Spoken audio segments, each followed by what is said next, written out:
Okay, and we are now live. Okay. Welcome, everybody, back to Wars in the Stars for Bad Batch discussion. The podcast where this week we weren't disappointed. It wasn't disappointing. It was really, really good. We talked about episode 7 of the Bad Batch, right? Yes. Battle Scars, I believe it was called. Correct. And wow, it was an episode. It was what was it? 24 minutes long. Well, 27, but 24 minutes of like actual content. Yeah. And man, it flew by. This was by far, other than episode 1, my favorite episode. Oh, easily. And not even just to mention that, it was the episode other than episode 1 where I was the most like I had the most reaction to it. Like it was a good episode. It just, in my opinion, it flew by. It felt like those 20 minutes were like 5 minutes. Right. Yeah, I get what you're saying. It's definitely probably my second favorite episode of the series so far. It does a lot in 24 minutes of content, right? Which I really like, and it doesn't feel like we're doing too much. There's a lot of Easter eggs that I like. I will say the show has done a great job of taking us to places that have been mentioned or we've seen in other media. The last couple of weeks, we went to Corellia, Han Solo's home planet. We went to Braca this week, where Cal Kestis was running around somewhere. I did not think that we would see Braca. I didn't think it was Braca that we saw in the trailer, but it was. Yeah. We had been to Ord Mantell, mentioned in Empire Strikes Back. We had been to other planets, other locations, which I really like that the show's doing. Open world. Yeah, I think Star Wars needs to be more like Marvel with its connective tissue. And I think that's the way they're going. And, well, we saw probably one of my favorite characters growing up as a child. It's always great to see him. We saw the Captain Rex. Kind of obvious. I knew it was him right away. Yeah. But it was cool to see him in almost like a cloak. For a second, they played it like it was Darth Maul. I was like, why is it? I was like, why? That would make sense. But obviously, here's the thing: is like going to that reveal that it was Rex. When he put the blaster on the table, I saw the armor. I was like, oh my god, it's Rex! It's Rex. But then when you actually heard the sound effect of the blaster shooting, I'm like, it's not Rex, because that's not what a clone blaster sounds like. I'm a distinct sounds person, and if I can hear a sound, like I'll recognize it. I can recognize a stormtrooper gun or blaster. I'm sorry, and a clone blaster. And I was like, wait, is it not Rex? Because that's not what a clone trooper pistol sounds like. So I was thrown off, but it was a good reveal. It was obvious it was Rex. I mean, come on now, who else would it have been? But I mean, to say I'm disappointed with this episode, it would be a lie. There are some things I'm not a fan of in this episode, which I guess we can start with that, get the negative out of the way. Where's Crosshair? Oh, he doesn't exist. He doesn't exist. No, exactly. He's shown up in one episode as the villain. Yeah. No Crosshair. Show. So what I will say is in 7 episodes, they set up a lot of different storylines. They set up the whole Fennec thing. Yep. They set up Crosshair and what's going on Kamino. We haven't seen Kamino in a while. What are the Kaminoans doing? Well, thankfully, the end of the episode is hopefully going to set us next week into getting Crosshair, because they said to alert the Empire of the Bad Batch. Oh, and now we have another storyline. Who was Rex talking to? I really think it was Wolf and Gregor. Yeah. I think that would make the most sense. But it's really odd that they kind of didn't hint at that more. They're just like, Rex is talking to somebody. I wish they kind of like Hunter's like, who are you talking to? But I don't really have any complaints. I guess my only complaint would be we set this whole Wrecker thing up for about 5 weeks now, 5 or 6 weeks, with him bonking his head. He bonked his head again twice in this episode with the lizard thing and on the Jedi cruiser. I wish that it was almost like 3 or 4 episodes with them trying to catch Wrecker.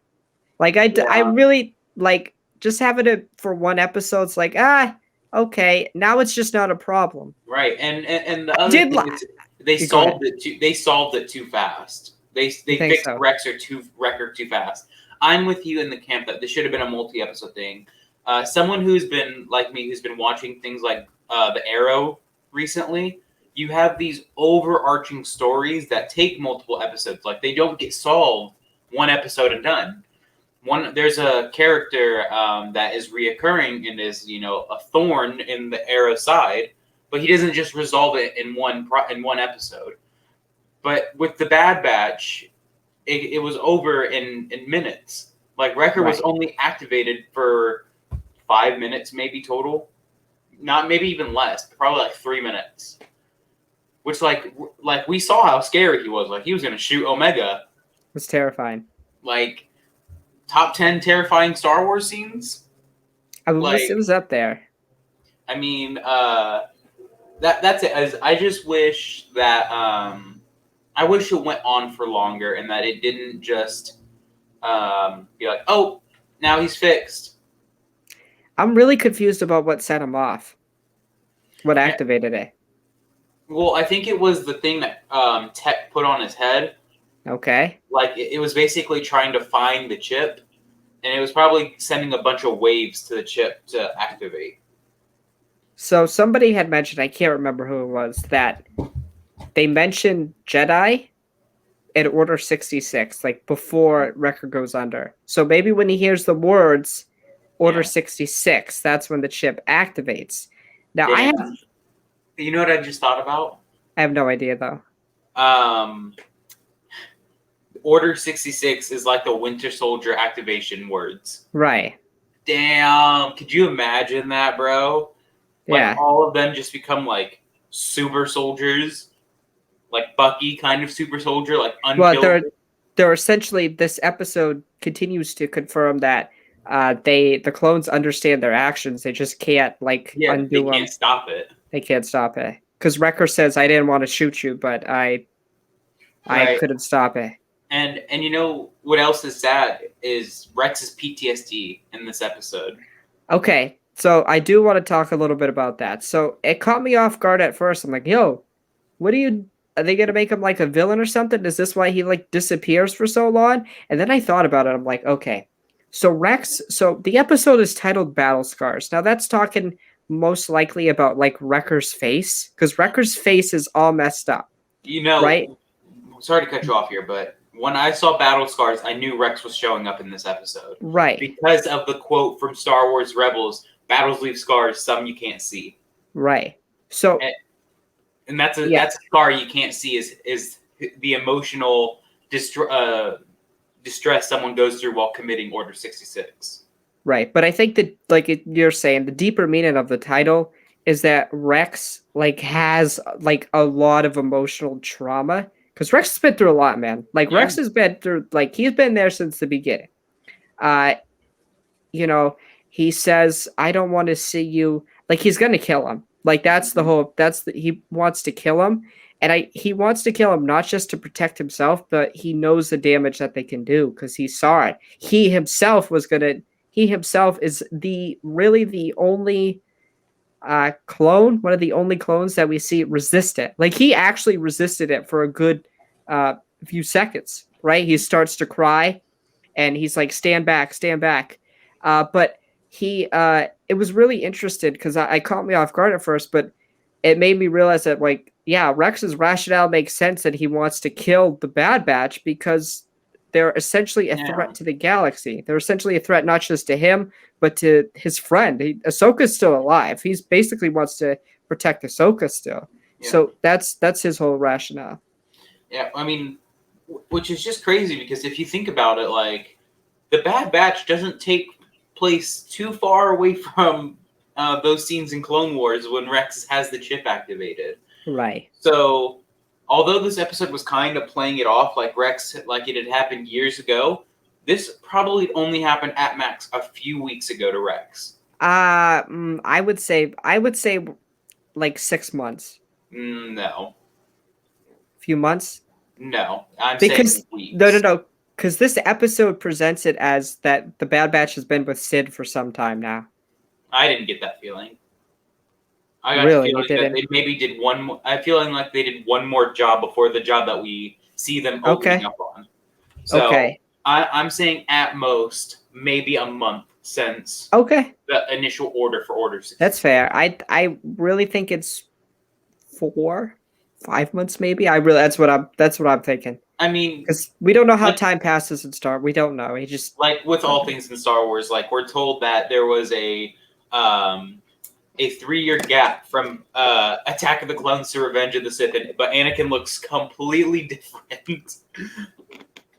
like to grow your hair out that much and to get it that nice looking 3 years, that's a miracle right there. But not even to mention that, I always say this. I always find it hard to believe that Anakin is the same actor in Revenge of the Sith compared to Attack of the Clones. I know it's Hayden Christensen, but I just like... You can't tell it's Hayden. You can't tell it's Hayden Christensen. No, when he has the long hair, bro, I'm telling you, it does something to me where his face doesn't look the same. Yeah, he's beautiful. Exactly. Every guy in Star Wars with long hair is beautiful. Yes, mullet Obi-Wan. First. Yes, mullet Obi-Wan. Especially him and Hunter. Oh my gosh. Yeah, Hunter is essentially Sylvester Stallone as Rambo. That's exactly what he is. But, yeah, Rex overall in this episode, I do like that he was just in one episode because he would absolutely if he's in this for at least like 3 or 4 episodes, he just overshadows the episode. Like basically, even in this episode, I'm like, what's Rex doing? Because I found him, the most interesting part of the show. Yeah. I guess I kind of want to talk about the beginning of the episode. I want to talk about Sid because I think Sid is we're setting Sid up to be a bad person. Yeah, almost. That's the vibe I'm getting. Yeah. Sid is sus. Okay. Look, Sid could probably spell sus backwards. Okay. That would tell us instantly that she's suspicious. But yeah, I find it weird that like from what the episode presents, I mean, she likes to say that like, oh, this job is going to pay 3 times the amount, but then when the Hunter's like, okay, well, where's 3 times the amount? Oh no, I was talking about for myself. So then why would you even say that? Yeah. Why would you say it in general? Why wouldn't you just say this is what you're gonna get? Because that's honestly like, it feels like gaslighting Hunter to be like, yeah, you guys are gonna get 3 times the amount if you do this pretty dangerous job that could get you 3 other people and a kid killed. Yeah. Like, here's the thing is, the Bad Batch are kind of in a hard place right now because of Omega. Because here's the thing, is like, we don't want to endanger Omega. Let's leave her with Sid of all people. Right. Or, we know what happens when we leave Omega. Omega just does Omega. Becomes a damsel in distress. Right. So, I don't know, man. I mean, I think it's pretty obvious they're setting up Sid to be a bad guy. I think it's almost obvious, but yeah, I think to kind of go back to the Empire, what if Sid rats out the Bad Batch? That would make a lot of sense. It would, but more specifically, Crosshair. Like, what if she just overhears them talking about Crosshair and tries to specifically contact him? That would be interesting. That'd be some cold shoulder stuff right there. I guess we can kind of like talk about the lack thereof of Crosshair. Like, we set that up in episode 3. He was pretty cold. Like, he was good in episode 3. Yeah. Really good. And then they haven't even mentioned Kamino, the Empire. Like, that was the most the show has gotten good. Yeah, they did mention Kamino. They did. Yeah, they said, "Do you want to go back?" Didn't Rex say, "Do you want to go back to Kamino and do this?" Or something like that? Tech's like, this ship will do. The ship will do fine. I have to be honest, Tech is hilarious. He is, bro. He's the nerdy humor that the show needs. Like, I'm sorry, Wrecker just isn't funny, but Tech is. Tech is funny. And also because of Omega, you're just so inclined to say Tick. You just have to say the Bad Batch's name like she does. Hunter. Rekka. Like she adds an A to everyone's name. Iko. Oh, it's so bad. Rex. Bless Rex. Omega's soul. Okay. But yeah, the lack of Crosshair is getting really concerning because next week is going to be the middle of the season. He's and also, yeah. So I think the fact that we haven't had a Bad Batch versus Crosshair first encounter is getting worrying because I don't want them to have some big one-time battle and then Crosshair's dead or is back with the Bad Batch. Also, it's like, how are you going to redeem Crosshair in the eyes of everyone in the Bad Batch? Like, I can see Omega. Omega just forgives everyone. Omega would probably forgive Darth Vader for killing the kids. Like, it wasn't you. It was Darth Vader. But, like, how do you explain to Hunter why you're a good guy, considering he saw you almost shoot to kill Omega? Which, I will say, this episode didn't feel like a Mandalorian episode, didn't feel like a Rebels episode. So hopefully that means now they're getting their own footing, but Crosshair's got to show up. If he doesn't show up in, like, the next episode, I'm worried for the show. I don't know about you. Way overreact. No, I'm not.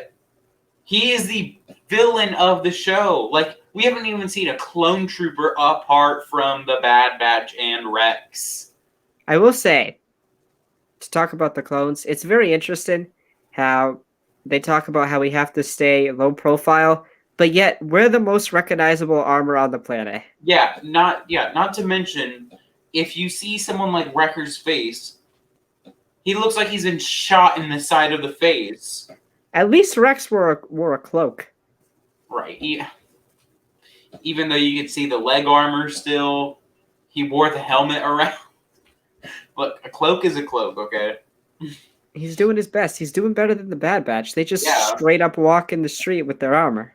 I wish, though, that with this episode, I wish we understood how he came into contact with the Martez sisters. I don't think that needs to be answered. We kind of just assume Ahsoka. Yeah, but why? How does that conversation even go down?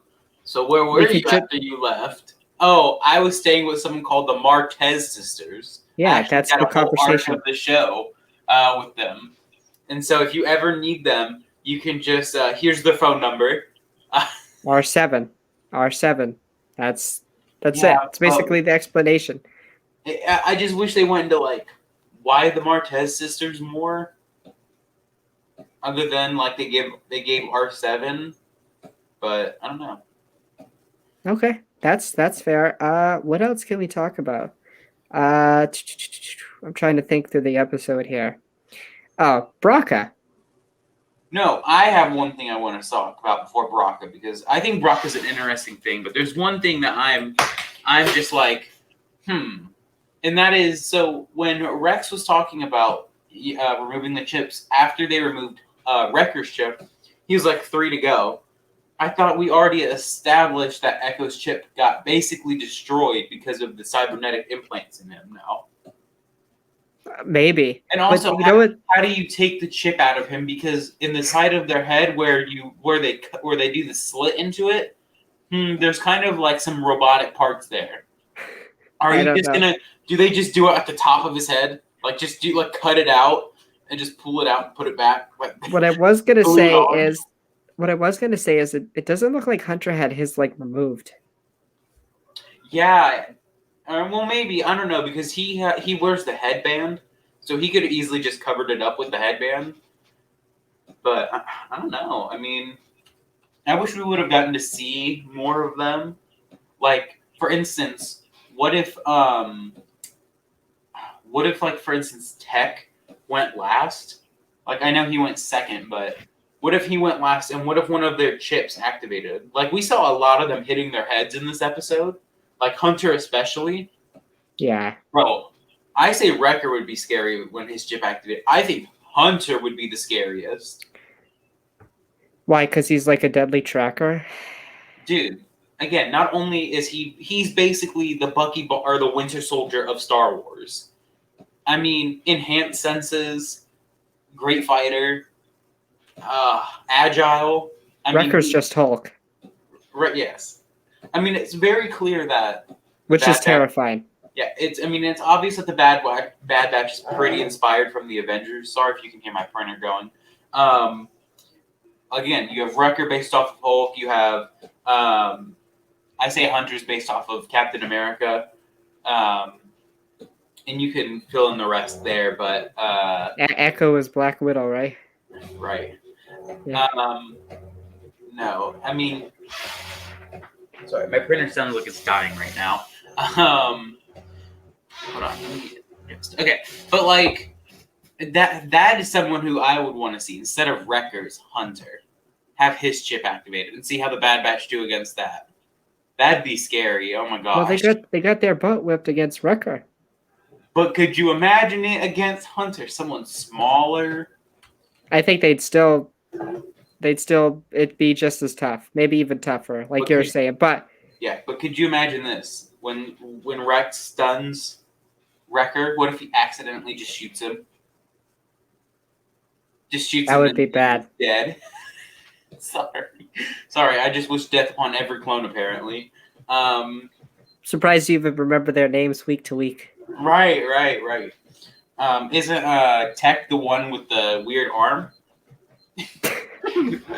No, that's my best friend Hunter. Okay, no, I guess. You said you want to talk about Braca. No, I want to talk about Fives first because they mentioned. Okay, so does Echo know what happened? Did I just miss that? Well, I'm gonna assume that he knows because we never see him ask about what happened. So I'm just gonna assume he just knows now. Rex probably told him off screen. That would have been really cool to see on screen. Good emotional moment. Right. You know what would be interesting? If Echo held some resentment towards Fives because he feels like Fives would just left him at the Citadel, right? I don't think so. Because if you remember in the Citadel, right, but Echo doesn't know this. Echo doesn't know that Fives actually tried, but his command. His ears must not have been working because he was very clearly yelling Echo. Like he was clearly yelling it, but I feel like it would be weird if he just was like, yeah, I don't like Fives anymore. Right, but I wish there was more. Like you're just gonna mention Fives and be like, yeah Fives tried to tell me about the chips, and Echo's like, yeah, that's cool. It's still crazy, isn't it? And then just like, oh yeah, it's still crazy. And just not talk about him. Like we haven't had that moment yet where Echo, I wish we saw the scene where Echo learns about what happens to Fives, and feels terrible because Echo wasn't there for him. Yeah. Because I'm a big Clone Wars fan. Echo and Fives are up there for clones. I know you don't care about the Domino Squad, but they're all dead to me. But I don't know. I wish they could have done more. That's just my take on it. I'm not going to complain. They just could have done more. I agree, though. I mean, this episode was short. I definitely wish these episodes were longer. We could have got so much more in, expanded on things. I guess my follow-up question would be: do you wish Rebels and Clone Wars episodes were longer then? Yes. I'm not a fan of 20 minutes episodes. Well, that's just how animation's always been. It's always been 20 minutes. This is longer than what Clone Wars and Rebels episodes were. Yeah, they're 3 minutes longer. Right. You're just saying that. I wish they were 10 minutes longer, 30 minutes. Episodes. Just so you're saying that could fill up time, especially in the Bad Batch. Give us more Crosshair. I'm not saying we need 30 episodes dedicated to Crosshair. Just show us that he's still a thing. Is he dead? Yeah. Well, I don't know. Maybe. like we don't know. We never see the Empire. We never see Kamino.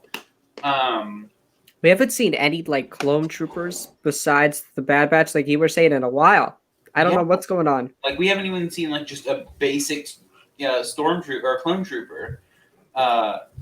Which oh man, it's just like they're gonna build up to a finale, and it's just gonna be like no one's gonna care because oh yeah, you didn't build up your villain. So that's my take, is that these episodes should be longer than 20 minutes. Okay, that's fair. I guess we can kind of, lastly, for the Bad Batch, we could kind of talk about Braca. And I thought it was really cool that they went there. I kind of expected it from the trailer. Like, what other planet would have a shipyard full of... Like, it wouldn't make sense that we have 2 planets that are just full of Republic ships. I mean... it was cool to see. We have like 30 desert planets and like 50 forest planets. Does anything make sense now in Star Wars? You know what we have is... I will say that's my one gripe with Disney Star Wars, is that they are just bare bones for ideas. Like really? Tatooine and Jakku. Tell me they're not the same place. They're not. I mean, clearly they're not. They're desert planets where the protagonist grows up. Like, that's just what I wish. I just wish that we got more variety in planets. Like, what about the moon we see in Rise of Skywalker? That's original. What moon? The ocean planet. Kef Bir? It's a forest planet. Well, it has an ocean. No.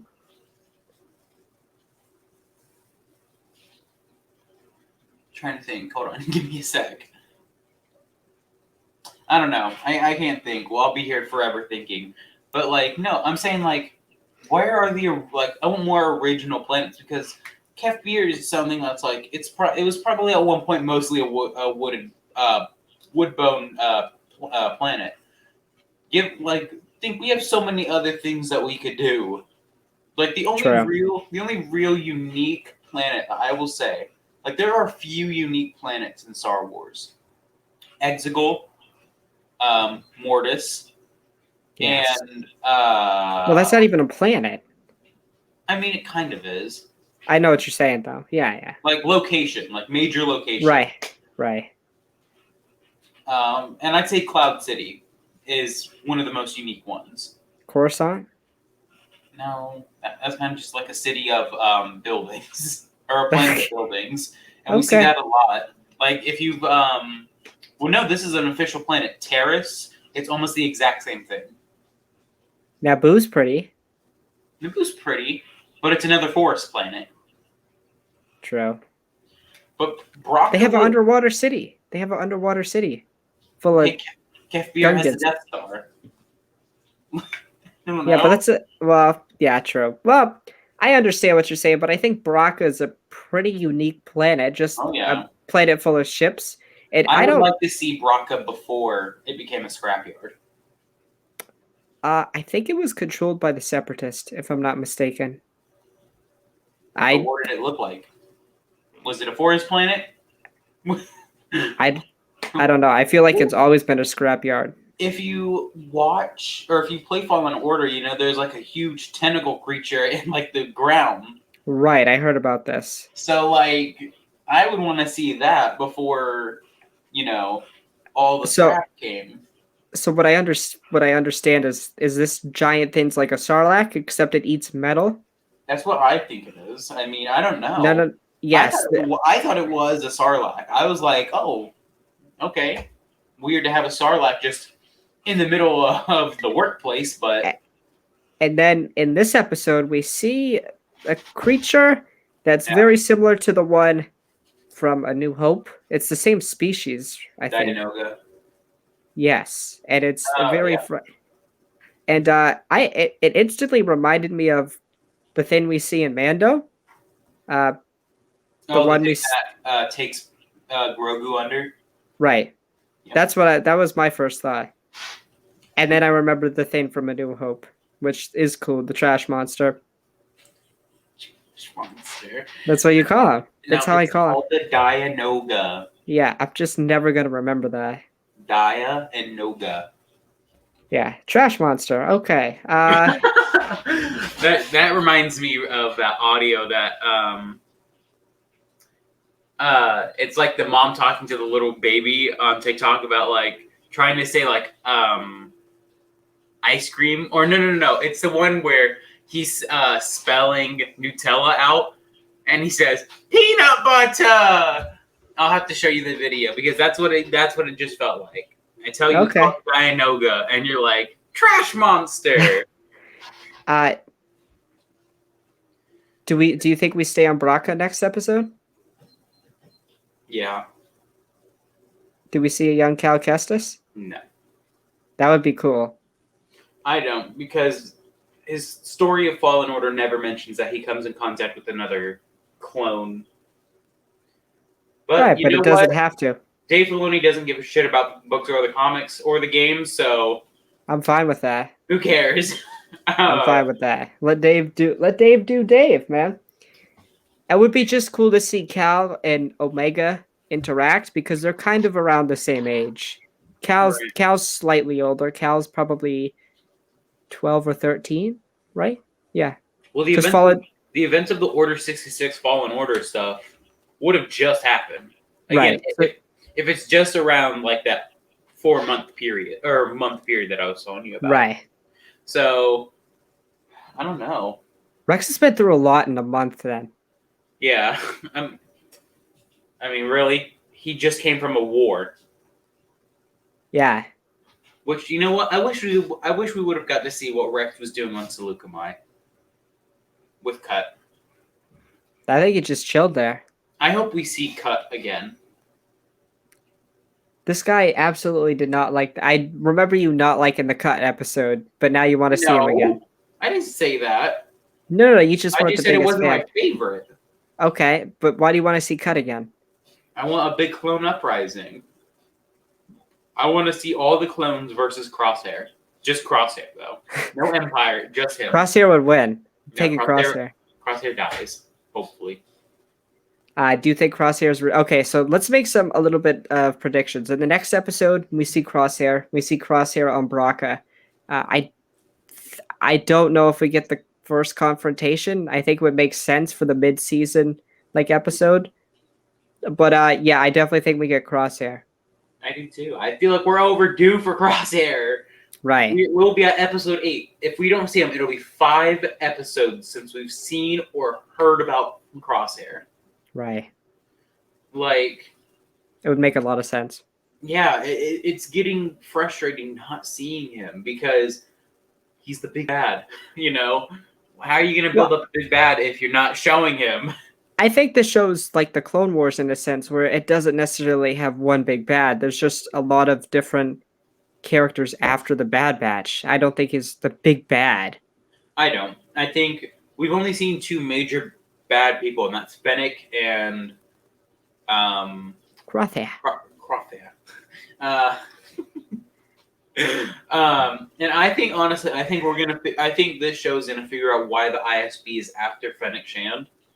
And I think it's because she works with the Bad Batch in the end. Yeah.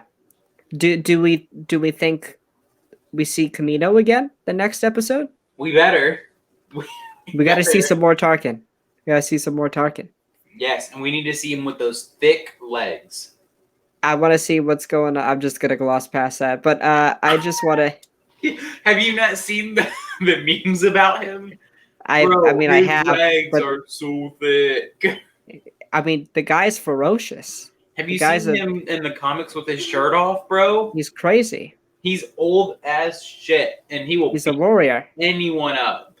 It's a warrior. Like there's a true fight that I would like to see is Thrawn versus Tarkin. I'm taking Thrawn. I want to take Thrawn, bro, but I don't know, man. Like, a lot of the Empire was scared of Tarkin because of how jacked he was. Yeah, he was a big man. Especially for an old person. No old people. But I really want to see, again, what are the Kaminoans doing? They talk about we need to go to this next phase. What's the next phase? Like, we just left that in the dust. What do they want to do? I also want to see a little bit more, yeah, a clone uprising, I guess, like clone troopers versus stormtroopers, like the first phase of Yeah. stormtroopers sent to Kamino, and they fight the clone troopers, and Kamino's destroyed. That would make a lot of sense. Right. You know something that I think would be cool is that the Kaminoans like they like act like they're with the Empire still, so they produce a new batch of troopers, but they implement an Order 66 like code. But he tell one of the Kaminoans like I don't know their names. Okay, they don't show up enough for me to care about them. Nala Se and Lama one's Su, Nala Se. Lama I Su, I know think. I don't know.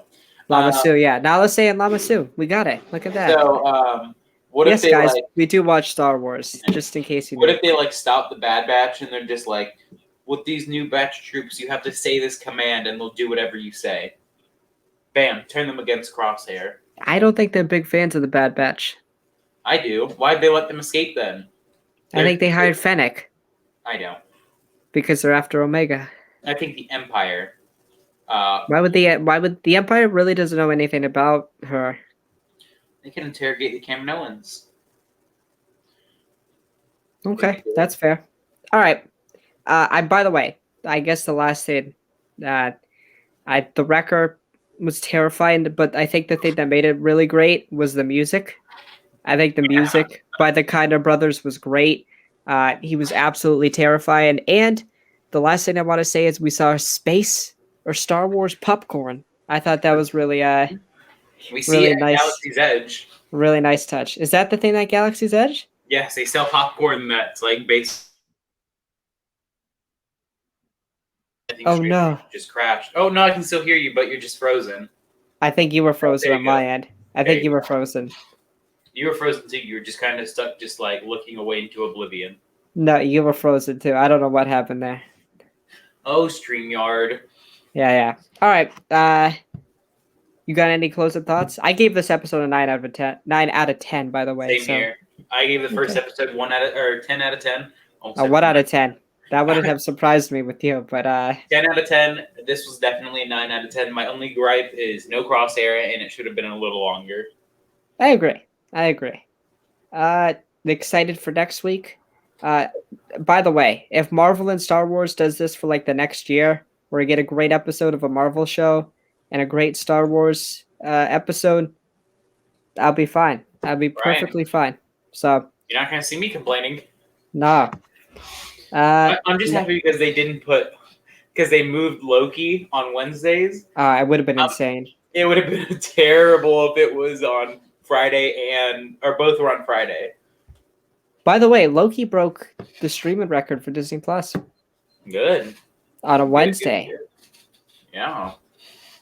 Hey, I mean, it's Loki. Why wouldn't it? Right. The Bad Batch broke no records, sadly. It's Star Wars. What did you expect? It's just animated. So, yeah. All right. I guess. What are we? Okay. It is time to talk about some Star Wars news. We had a lot of Star Wars news this week, I will say. The first thing I want to touch on is Pedro Pascal had an interview with Ewan McGregor. It was actors on actors with Variety. Variety did it.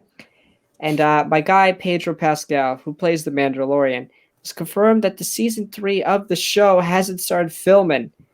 Alex, we got some later news about this, and let's just start here. What were your reaction to Pedro saying that we haven't shot a season 3 when a lot of insiders were reporting that season 3 was being shot currently? So what were your thoughts on that? I mean, I was interested. I was like, I could have sworn everyone else was saying that season 3 was shooting. But, I mean, I'm not surprised. It's most likely going to come out at the end of next year, which sucks. I mean, I would have really, really liked it for at least a summer release at latest. But potentially going into end of next year, potentially into beginning of 2023, it's a little scary. It's not giving me very high hopes about the priorities over at Lucasfilm. While I do think that Book of Boba Fett should be a top priority, Same with Kenobi. Same with Andor. It really feels like right now they're spreading their resources way too thin, and because of that, their top marketed show, The Mandalorian, is probably going to get pushed back really far. Like, while I would be a fan of a 2023 release because we would get Mando at the beginning of the year and most likely Rogue Squadron at the end of the year and probably stuff in between, I would just prefer a 2022 release. It's not only going to flow better into Book of Boba Fett, and then presumably into Ahsoka and if Rangers is still happening, but it feels weird that their top project is being pushed back so far. Right. It'd be like if the sequels were released and we got 7 and 8 on their release dates, and they're like, yeah, we actually are filming a bunch of other things. So Rise of Skywalker, our thing that's going to make us like billions of dollars, we're actually going to need to push that back to like 2030.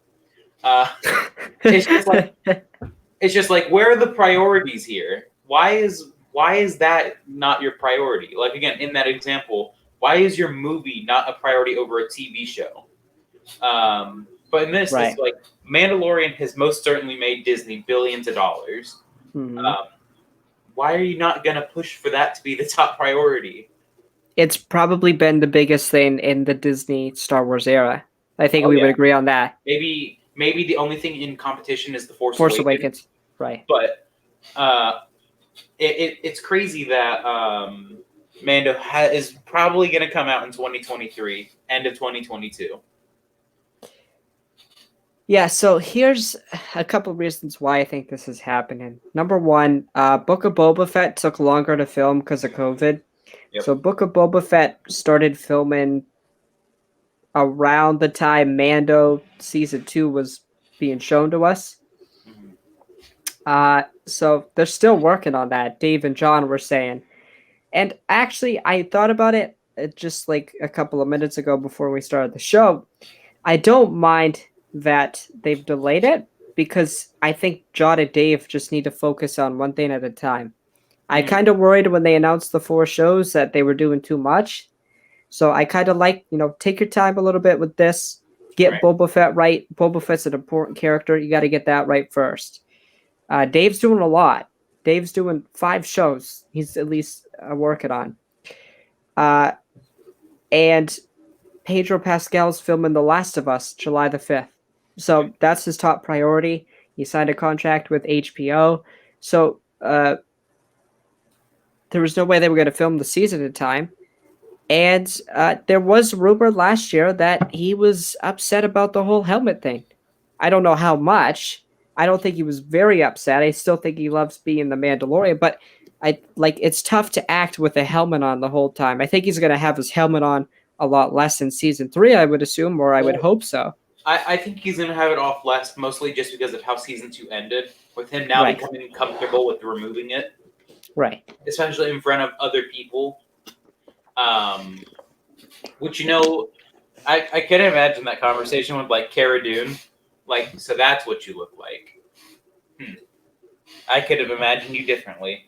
Because here's the thing is, like, in the Believer episode, he kind of just hands Cara Dune a duffel bag of armor, of his Beskar armor. Could you imagine, like a one-off, like, little cut of just, like, Cara Dune, like, putting the pieces on?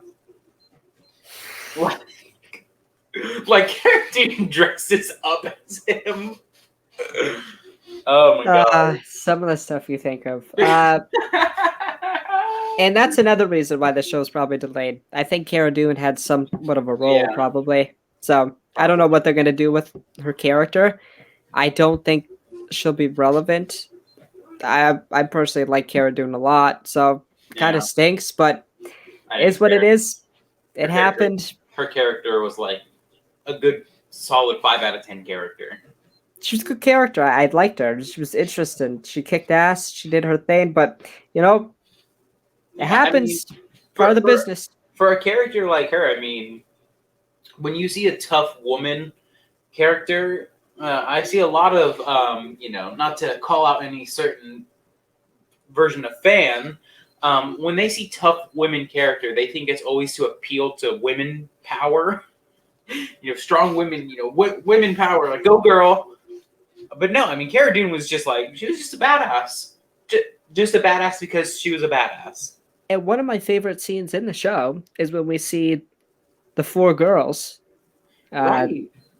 go and take Oh out my the God. ship. I remember everyone was like, "Where's the guy from the Eris episode?" I don't even remember his name. It's like, look, you guys are clamoring for him so bad, but you don't remember his name. Yeah, I don't even remember his name. His name was like Axe. It's Axe something. Axe Wolves. Axe Wolves. Was now it I Wolves? remember. Yeah. I gotta check. I don't think it was Wolves. Was it? Probably because of Dave Filoni. God loves wolves. I can spell. Oh, no, not wolves, woves. No, close enough. Good job. Yeah. Virtual high five. Yeah, so that was what Pedro said, but it's gonna come out, and actually, if I can pull it up, which I'm probably gonna have a hard time. I'm joking. I should be able to do it. Did I not pull it up? Oh my God! Oh, I got it. There we go.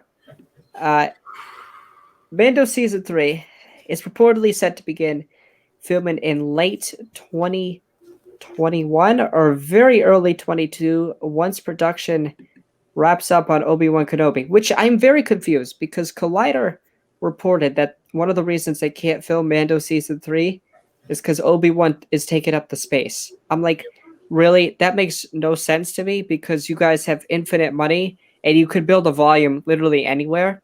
Well, not even that. You could easily just do, for instance, you could just do, hey,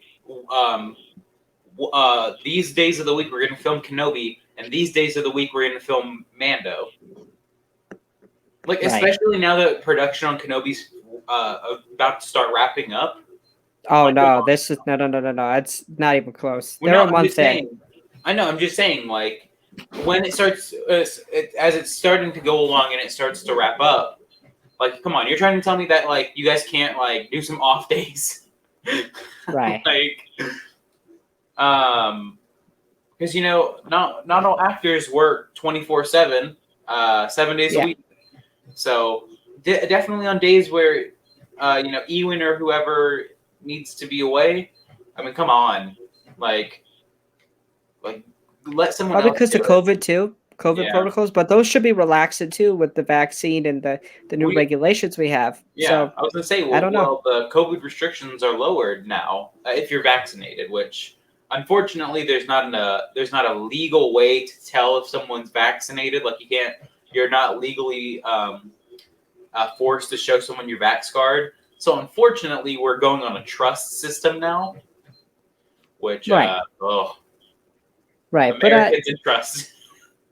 Right, but yeah, I'm not surprised that the filming's going to start that late.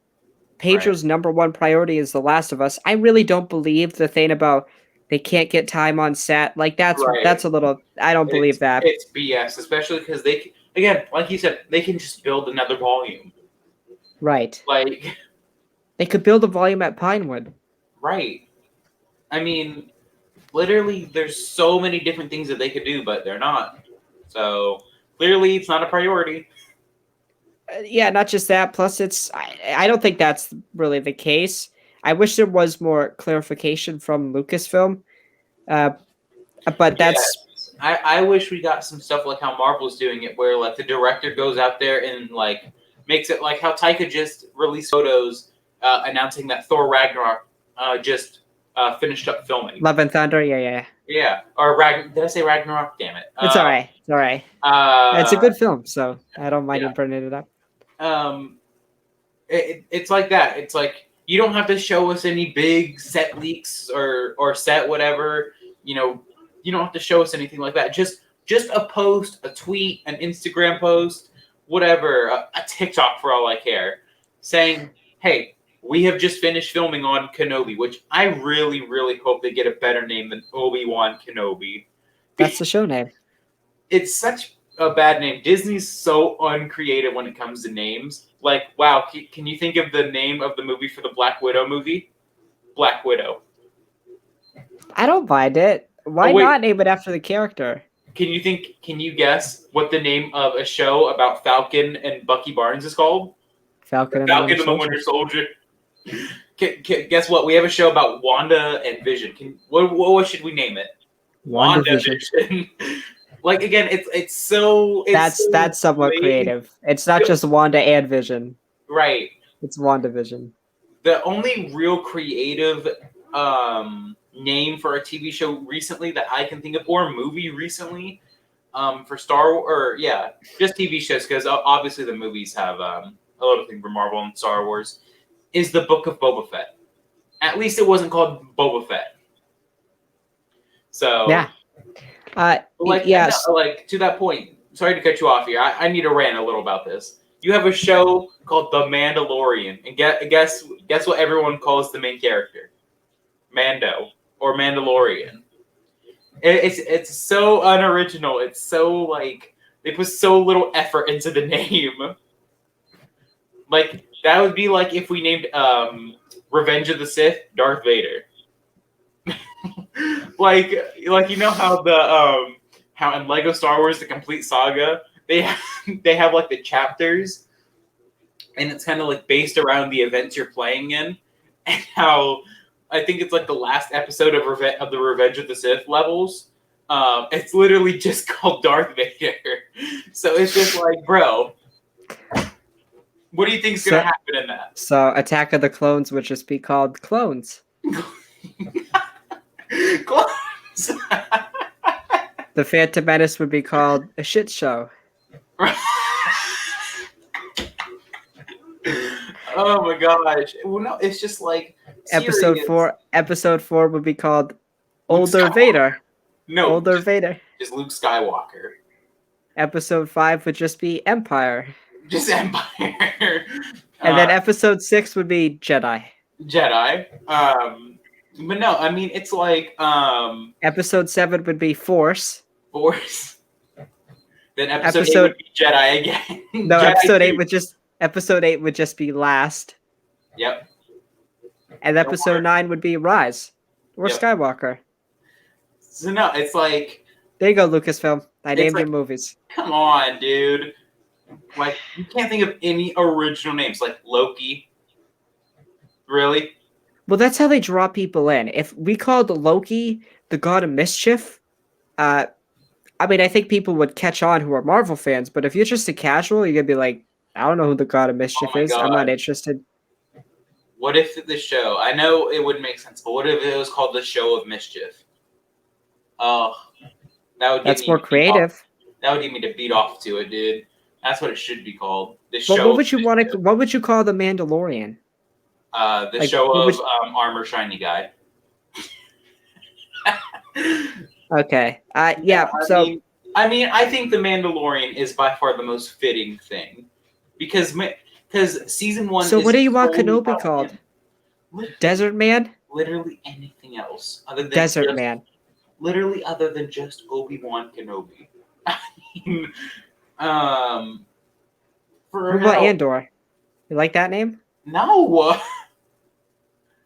What they should call it, Andor should be called Rebel Rising.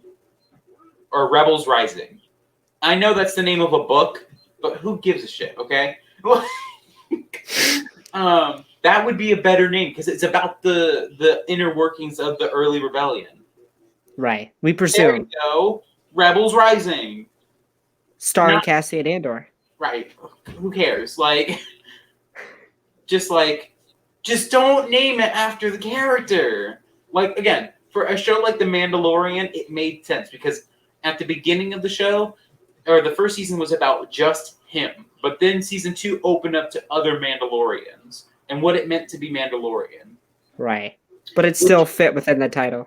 Yeah, but you know what? I find it crazy that the Mandalorian seasons are kind of following like the Iron Man movies. The Mandalorian was about the becoming of the hero, becoming of the dad figure. I can't believe you're comparing Din Djarin to Tony Stark right now. But go No, ahead. I'm Keep saying going. to the themes of the movie. I understand. I'm and joking, then though. season 2 was about what it meant to be Mandalorian. Not That's just what Iron Man 2 was about? yes. That's what I think it was about. What does it mean for Tony Stark to be Iron Man? I mean, I guess that's more or less Iron Man 3. But Right. But yeah, I mean, it's like the Mandalorian is following themes of other things, like of course every show does. But yeah, I'm really interested in what the overarching theme of season 3 is going to be about. Taking back what's yours. I would assume it's going to be about becoming a leader. I don't know. I mean, something Din's not very good at. Clearly not, because he just let his child basically just go with some random stranger. I mean, that random stranger did kill like 30 Dark Troopers. I would totally let him go with him. I would totally not let him go with him. I'd be like, oh, so you just you did that? I love the memes of Din Djarin just not understanding Star Wars, and it's like Din like constantly asking like, "Are you a Jedi?" I love how like the first thing he's like, "Are you a Jedi?" He's like so confused. What if Luke Skywalker was just looking at him like when he wasn't on screen when he asked the question, like he was giving the look of like, no, I'm not a Jedi. I'm a Sith Lord. Like, Din is so lost at that point, dude. What if Luke was a Sith Lord and he just said that he was a Jedi? Right. But he has green glowy stick, so he can't be bad. I guess not. But and I just love how Din just like, you know what? I just won this in combat. Here you go. And Bo-Katan just looks at it. Bo-Katan just looks at it. He's like, "It's yours. I yield. Like, what's the problem?" Right, and that's even after Moff Gideon explains it to him why he can't have or why she can't take it, which is total bogus because she takes it from Sabine. Well, something happened. Obviously. Yeah. Well, we know something happened. We can only assume that Moff Gideon. Moff Gideon's gonna be like a Hannibal Lecter type of character. Like he's just gonna be in a prison cell and he's gonna give information but not help him enough. Yeah, Moff Gideon's still gonna have a role in season 3, I believe. Right. That is, in my opinion, like, what do you do with a character like Moff Gideon like that, though? Like, by the way, Moff Gideon may be a top 5 villain in Star Wars. No. We don't see enough of him. Okay. Maybe. In my opinion, we kind of just know he's a bad guy because he says he's a bad guy. But he was cool. Every time he was on screen, he was cool. Oh yeah, and especially he has a top 5 character theme song for Star Wars.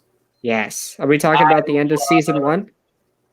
No, the season 2 theme when in the era where he tells the guy that he needs to put down the Gazanti class freighter, and it's the "Long Live the Empire" theme, dude. Oh, dude, it's so menacing.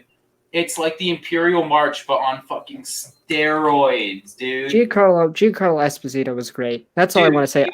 He, in my opinion, no one else could be Moff Gideon but him. I couldn't see anyone else being Moff Gideon. Okay. Like, to be on this point for a little bit, almost every other character in The Mandalorian, you could replace them with anyone else. Other than, like, the obvious, like, Bo-Katan. Like, you have to have Katie Sackhoff be her.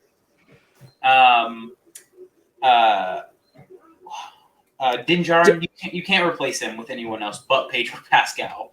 I love Pedro, but I could see anyone being that. I couldn't see him.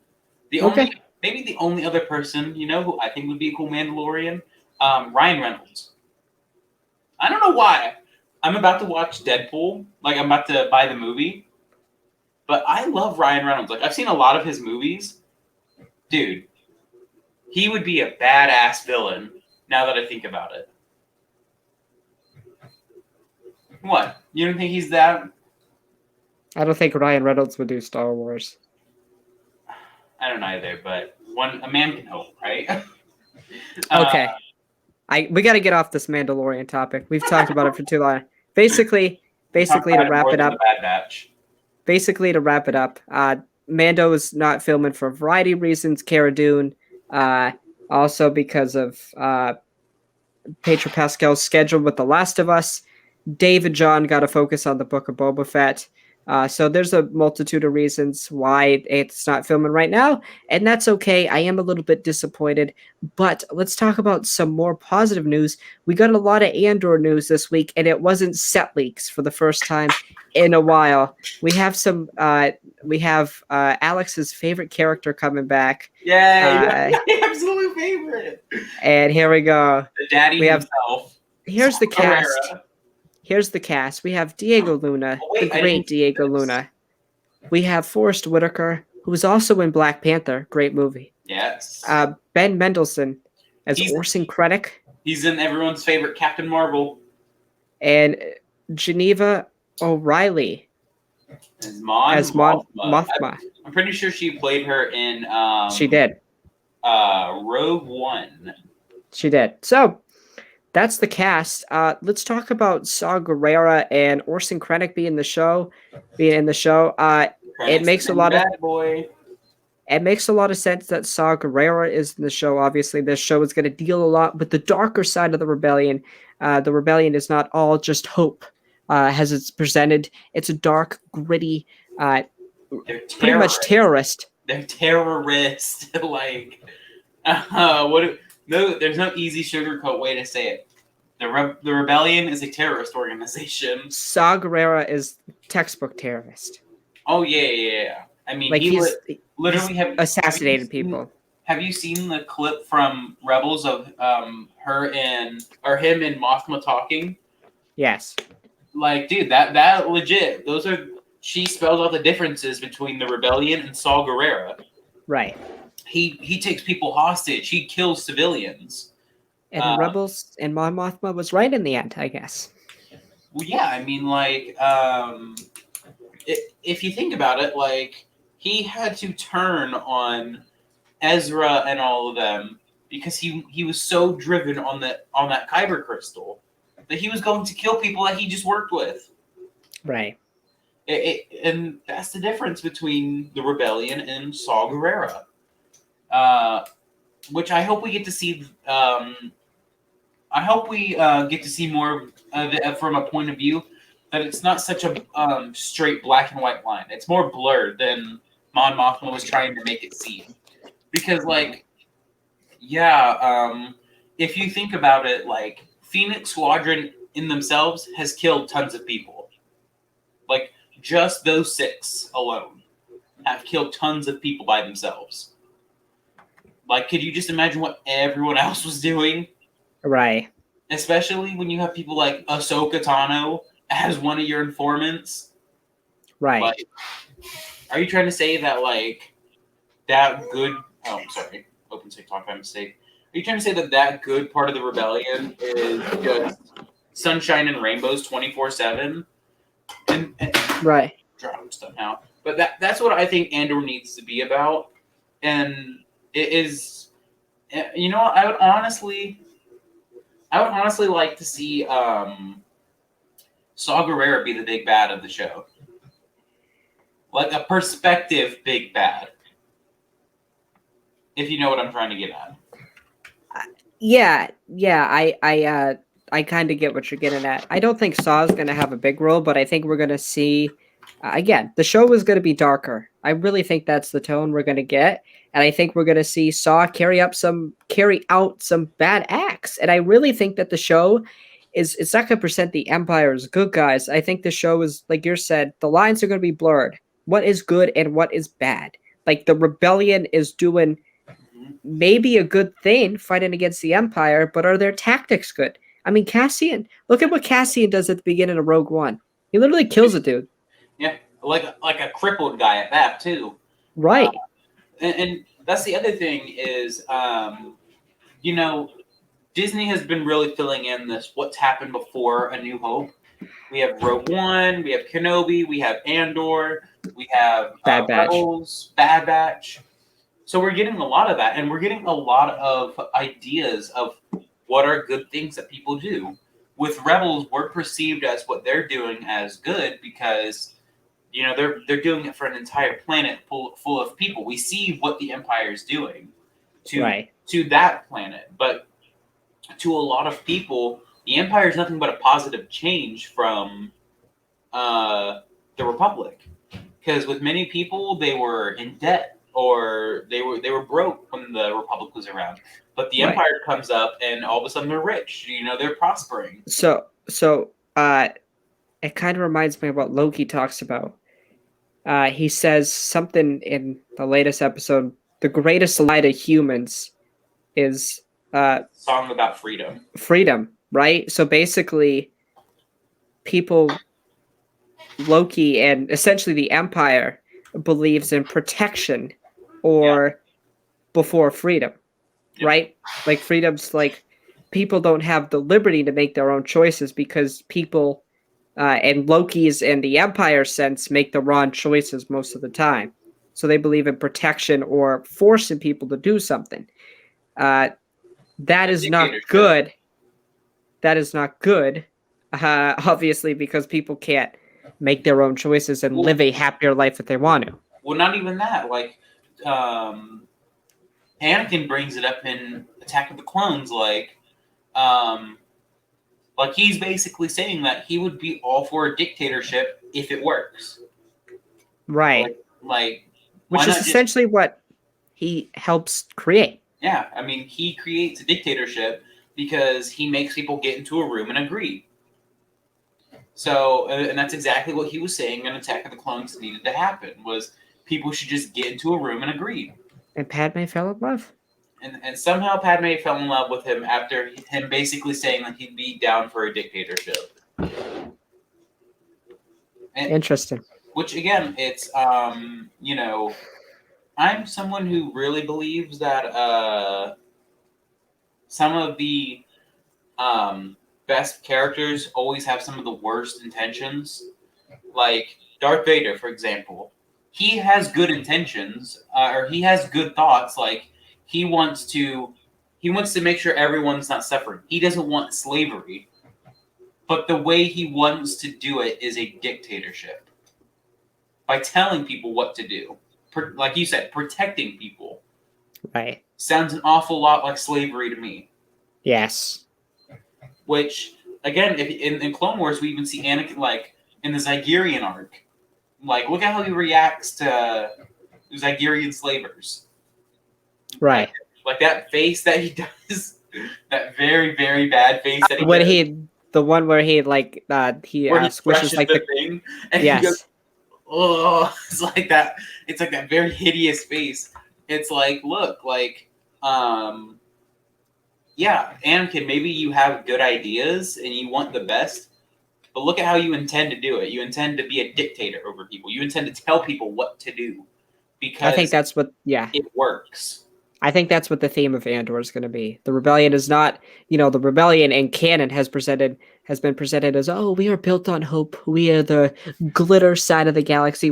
It's been presented as, and for the specific projects like Rebels and the original trilogy, George and Disney wanted to show that the rebellion is good guys. It was black and white, good, bad. But in Andor, and I think Rogue One does this a little bit, I think they're going to present, that the rebellion is darker, it's grittier, it's tough. I didn't get a lot of those. I mean, we kind of get it in Rebels, right? But I don't think we're going to get it as much in Andor. Andor is going to be pretty much like, basically the theme's going to be good people can do bad things, and bad people are trying to do good things just in a bad way. That's what the theme of the show is going to be.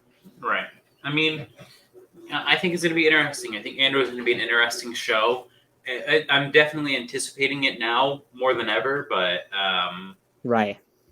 Saw Gerrera showing up is just he's in everything, dude. He's in my nightmares now. Okay. But he's played by Forrest Whitaker. Forrest Whitaker's great. Right. I mean, he was great in Black Panther, but I don't need to see him everywhere. Well, he's going to be in it. It's just going to be a small role, I'm guessing. He's not going to be in everything. And Krennic will be cool. Ben Mendelsohn, obviously great. Yeah, I love Ben Mendelsohn. Yeah, it makes a lot of sense. Obviously, Krennic, main villain of Rogue One, pretty much. It makes sense. We get to see what I would like to see in the show. I'd like to see Krennic destroy Geonosis. Maybe. I don't know. That'd be interesting. I want a little bit more with the Death Star. Oh, well, we can only assume that's what we're going to get. Right. Because Krennic can't be the villain. Like, he can't be the main villain at Andor. That wouldn't make sense. Who would be? Who would be the main villain, then? I think Tarkin's going to be the main villain. Oh, he's everywhere. Well, he's everywhere, too. Which, like, well, here's the thing. Are we going to get another CGI Tarkin?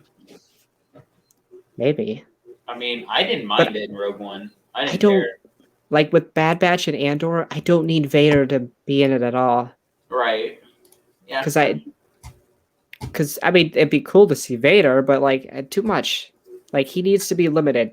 Like, yeah. It doesn't make sense. Yeah, absolutely. Okay. So, the last thing I want to talk about with Andor specifically, we have a lot more topics to get through, but we'll get through them at some point. Grace Randolph, insider, is confirming the report earlier that Forrest Whitaker is going to be playing Saw Gerrera in Andor, but she is also saying that Andor is slated to debut in December of 2022. So, Alex, I'm assuming that this is going to get moved up.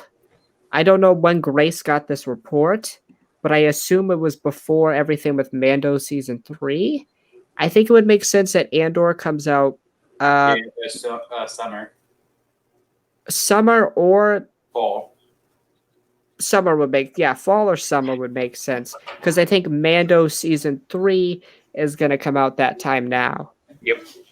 So we've talked about it a little bit, but it seems like my plan has kind of fallen through where I said that the Book of Boba Fett going to come out in December and in like February, and Mando Season 3 was going to come out right after that because the Book of Boba Fett is essentially in between Season 2 and 3.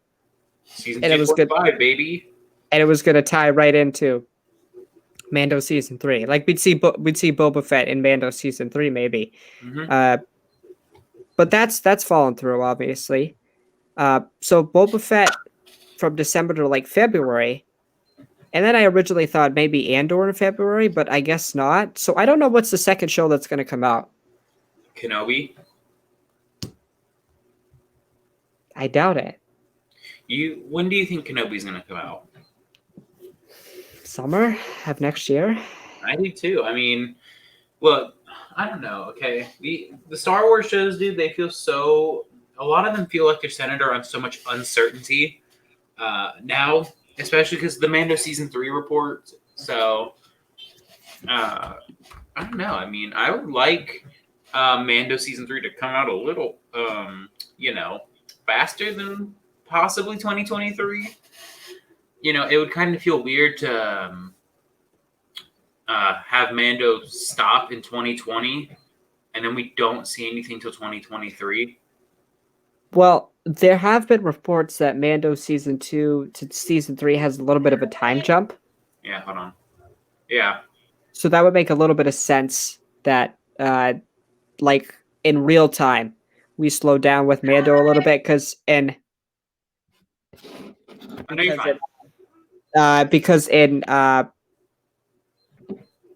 our real time has passed, plus in Mando's time, some time has passed. So that would make sense for that reason, I guess.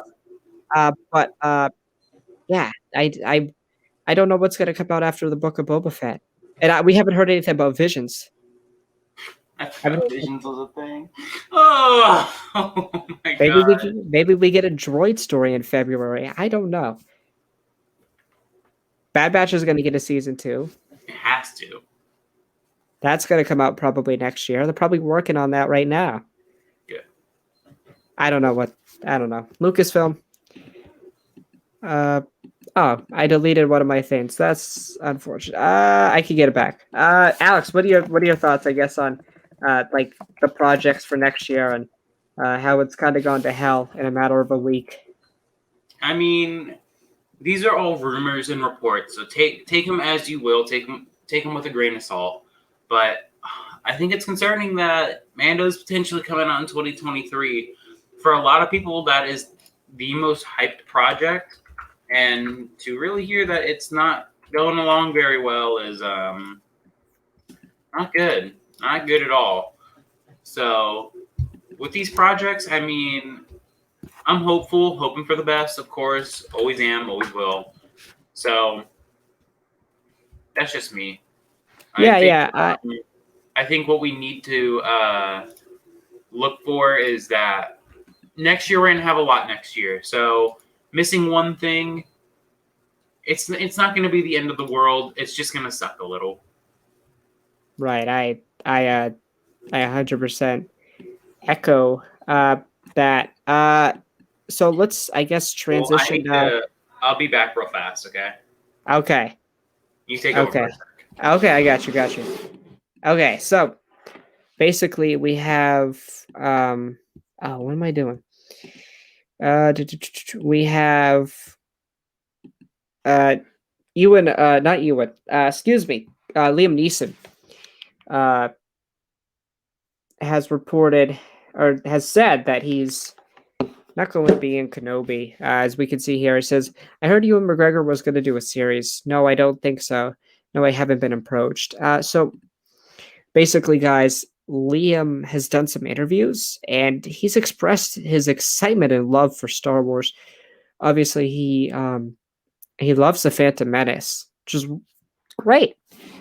He really enjoyed it, and he doesn't really understand why people don't like it, which is understandable because he enjoyed working on it. But it's really, this is what has concerned me from the past week. I think it would be a missed opportunity from Lucasfilm if Liam Neeson is not in the Obi-Wan show, because he's an essential character and he's important to Obi-Wan and his training. I mean, in Revenge of the Sith, Yoda's last line to him is about him communicating with Qui-Gon, and I feel like that would be something important to see in Kenobi. So, Alex, I want to get your thoughts on this. Liam Neeson has said that he's not going to be in Kenobi, or he hasn't been approached.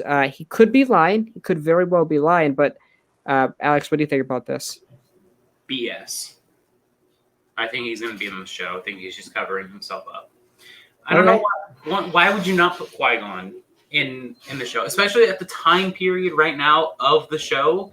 That's when Qui-Gon learns to physically appear to Obi-Wan. Like, that'd be stupid to not have Qui-Gon. Right. And even if we don't have to physically see Qui-Gon, at least audibly hear him. You know, I don't think Liam Neeson is telling the truth about that. I think he's going to be in the show. I think he has to. I think he has to be in the show. Right. So, because he's essential to this part of Obi-Wan's life, so it would make no sense to not have him there. Right. Plus, there's a lot of conversations that I'm really intrigued. What is that first interaction like with after Anakin's turn? What does Qui-Gon say? Like, because Qui-Gon's like, this kid's the chosen one. You gotta trust him. I want to hear like Qui-Gon's psyche during this. I want to hear like Obi-Wan's thoughts to Qui-Gon. Does Obi-Wan hold resentment toward his master? Like what's going on there? Is there some reluctancy from Obi-Wan to learn from Qui-Gon? Like stuff like that. There's a lot of questions I have, and it would make so much sense because we know that at some point he communicates with Qui-Gon. We know that for a fact. And I'd love to see him learn how to communicate with Qui-Gon. But if this is true, Lucasfilm, come on now. Like, this would be your biggest miss. Come on. Yeah. Seeing Liam Neeson again in Star Wars would... somebody commented it and said that, oh, it would be big as Luke Skywalker. I don't think it would be that big, but to prequel fans and just Star Wars fans in general, seeing Qui-Gon again would be massive. It would be the first time in 20 plus years that we had seen him on screen. So we do see him in the Clone Wars. Yeah, but we see him in Clone Wars, but live action. Be a long time. So yeah. All right. The last two topics revolve around the Book of Boba Fett. We have a report. The people over at LRM have reported that they also reported Cad Bane was going to be in the show in Dengar, I believe, but they're confirming that Bosk is going to be in the Book of Boba Fett. Obviously, Bosk is a Trandoshan. By the way, there's a great fan film that has Bosk in it. It's called The Scorekeeper. Yep. Fantastic fan film. Go and check it out if you haven't already. But Alex, we'll get your thoughts first here. What are your thoughts on Bosk and other bounty hunters most likely appearing in the Book of Boba Fett? I mean, I'm hopeful that we're going to get a lot of hopefully closure for these characters. I'm not 1,000% thrilled that we're just going to be getting all the bounty hunters back. I really am enjoying them in the current comics with the War of the Bounty Hunters, and I don't think they should be like just stagnant and stay there. I just think like how are we going to come from them being a literal, like as the title says from those comics, war, to then being like, oh hey guys, how's everyone being? Like I feel like if we see any more bounty hunters, they have to be as antagonists, not side characters. Okay. But that's just me. I don't know. So, my take with Bosk specifically, that's the report about Bosk. I think Bosk would definitely make sense as an enemy, because Bosk almost raised Boba Fett after Jango died, and I really feel like over time Bosk came to resent Boba Fett because Boba Fett got all the fame, got all the clout. He was the top dog, the top bounty hunter. Yeah. And I feel like there would be a little bit of a rivalry there. So I think it would make sense to have Bosk as a villain, but then eventually come to Boba's side. I'm not sure, but I think Bosk will definitely be in it. I mean, it makes so much sense to have characters like Bosk, Dengar. I mean, hell, I know she died to Woody Harrelson's character, Tobias Beckett, but Orstein, why not? Like, retcon that. I mean, like, come on. You tell me Beckett killed her? That's ridiculous. But, yeah, it would just make so much sense to have Bosk in it. He's iconic. Makes sense. Yeah, absolutely. I also would like to. I don't know. I'd like to see Bosk as more of a villain role. I don't think he fits the protagonist thing. And I think we're going to see. I think we're going to see Boba as the actual villain of this show. That's, I guess, a hot take if you want to call it that. I think Boba is going to be a bad guy in the show, but we're going to be seeing the show through his perspective. But that's what I think. I think that'd be the more interesting approach than just making him a good guy. So, my thing with Boba is you could definitely tell, just even in Mando, that he's changed. Yeah, like, but it feels way too fast of a change, though. What could have changed him over those 5 years? Resentment? Right. Right, and I think I have the answer to that. So, Tamora Morrison just did an interview, I believe, with Rotten Tomatoes, and this came out today. This is a report from today. This is what Tamora Morrison had to say about the Book of Boba Fett. He says, we're going to see his, referring to Boba's past and where he's been since Empire Strikes Back. Now's the time to actually go back in time and check out his journey and find out more about him.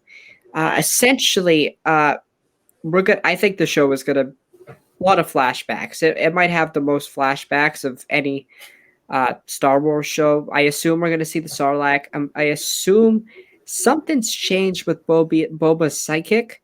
I really think that he will essentially, I think he lost his way almost. I think he ever since he lost his father, was all about revenge, and it wasn't about honoring his father's legacy. I really think it's more about honoring his dad's legacy. Something along those lines. There's a lot of questions I need answered. What did he do? What was Slave One just doing there? Why did he go for the armor faster? Right. Yeah, there's a lot of questions that I think will be answered. There was also a report that Book of Boba Fett will essentially be Mando 2.5 because we will see uh, Mando characters. So I assume we see Cobb Vanth. Yeah. I think that would make a lot of sense. I love Timothy Oliphant, and I think Cobb Vanth is great. Uh, maybe that Boba and him had a confrontation earlier. That would make Maybe. sense. Maybe.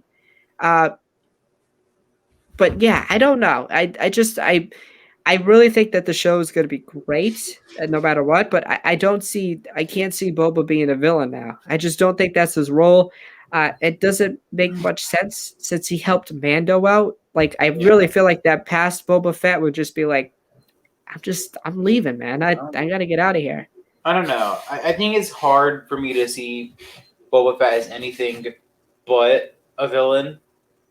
I mean, because that's what he's always been. Right.